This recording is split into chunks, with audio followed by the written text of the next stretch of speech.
বেতুয়া শাক বানিয়ে নেব। শীত শেষ, বেতুয়া শাকও শেষ, তাই ভাবলাম আজকে একটু বেতুয়া শাক বানাই, বন্ধুদের সাথে শেয়ার করি। এই শাকটা খেতে খুব ভালো, খাওয়াও ভালো। আমি কড়াইতে এই যে সর্ষের তেল ফোড়ন দিচ্ছি।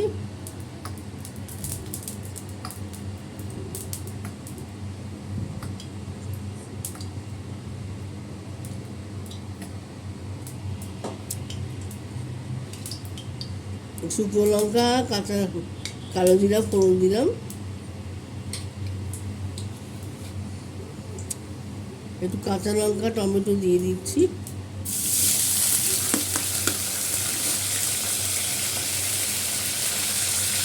নুন দিয়ে দিলাম।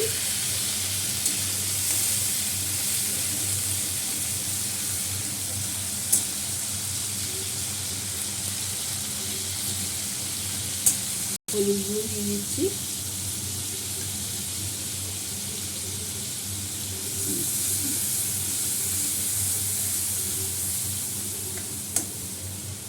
টমেটোগুলো আবার নরম হয়ে গেছে।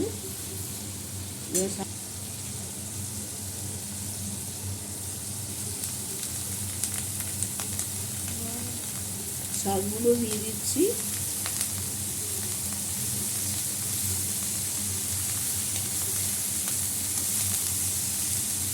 শাক রান্না করে আপনারাও খাবেন। এই শাক খাওয়া খুব ভালো, সব শাকই ভালো, যে সব শাকেতেই উপকারিতা আছে, কম বেশি উপকারিতা সবার মধ্যেই আছে।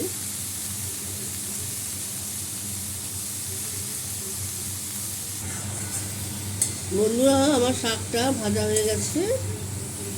একটুখানি মিষ্টি দিয়ে দিই, গুড় দেবো, গুড়, এখন সবাই গুড় খায়,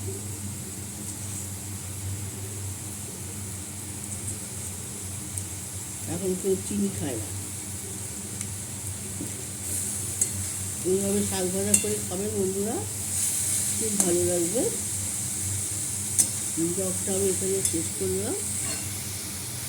নমস্কার।